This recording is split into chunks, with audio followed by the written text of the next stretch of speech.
Bonjour Paul, Bonjour Lionel. interview en toute intimité sur des moments de ta vie, un moment fort que tu as traversé, avec lequel dont tu veux nous parler aujourd'hui. Euh, ouais, il y a un moment qui a été assez fort, j'en avais très peu parlé, pas très peu de gens en fait. C'est le décès de, non pas de ma mère quand j'avais 12 ans, mais de mon frère quand j'avais 21, 22 ans, 23 ans, je ne sais plus exactement. Il s'appelait Gérard. C'était quelqu'un qui m'avait beaucoup inspiré parce que c'est aussi en partie grâce à lui que je suis allé dans le développement personnel. C'est lui qui m'y avait donné quelques infos au départ. Et en fait, ce qui m'a touché, ce que je voudrais dire, c'est que c'est quelqu'un donc, qui est décédé, qui s'est donné lui-même la mort. En fait, il l'a fait 2 fois de suite, et à chaque fois, moi, j'étais arrivé pour le sortir de là. Bon, la première fois, je m'en suis pas rendu compte parce que je l'ai su après. Mais on avait passé une soirée à discuter, et du coup, ça lui a évité de faire cet acte. La deuxième fois, je l'ai récupéré à moitié mort, avec le SAMU, mais vraiment en extrême limite, parce qu'il a été hospitalisé 15 jours après. Et la troisième fois, je me souviens du moment où il m'a dit au revoir, c'était un vendredi après-midi, soir. J'ai vu dans ses yeux, j'ai senti dans ses yeux qu'il me disait au revoir de façon différente. Et intérieurement, on avait tellement parlé de ça, je me suis dit, il va peut-être faire une connerie, mais c'est sa vie, c'est son choix, c'est... Voilà. Bon, puis après, je suis passé à autre chose. Et je me souviens, ce week-end-là, je suis parti me balader, en fait, parce qu'on m'avait sollicité pour aller me promener en montagne. Et j'ai eu mal au dos, enfin j'ai eu une tension dans le dos jusqu'au lundi matin, alors que j'avais jamais mal au dos en fait.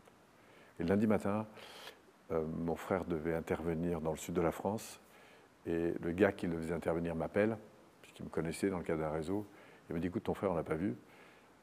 Et là tout d'un coup, automatiquement, j'ai pensé à cette intuition qui était très profonde, que j'avais sentie au fond de moi. Bon, on a d'abord mis l'accent sur le fait de trouver un formateur très important pour le client, ce qu'on a fait en quelques heures parce que j'avais un bon réseau. Et puis très vite, le gars avec qui j'étais en interaction, qui connaissait mon frère, m'a dit écoute, moi à ta place, j'allais quand même voir chez lui ce qui se passe. Et je me souviens, il y avait un ami à la maison. Il m'a dit ok, on y va ensemble. Et en y allant, je lui ai dit tu sais, voilà ce qui se passe, je suis pas sûr de savoir dans quel état je vais trouver mon frère, mais il m'a dit ok, on y va ensemble. Et quand j'ai ouvert la porte, en fait, j'avais le double de chez lui.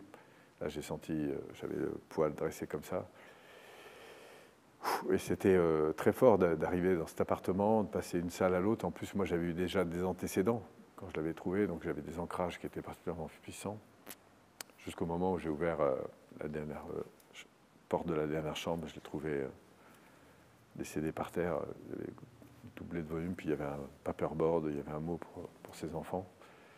Donc mon pote m'a pris dans ses bras, il m'a sorti de la chambre. Après, j'ai géré ça parce que j'avais, je pense, eu beaucoup d'expérience à travers le SAMU.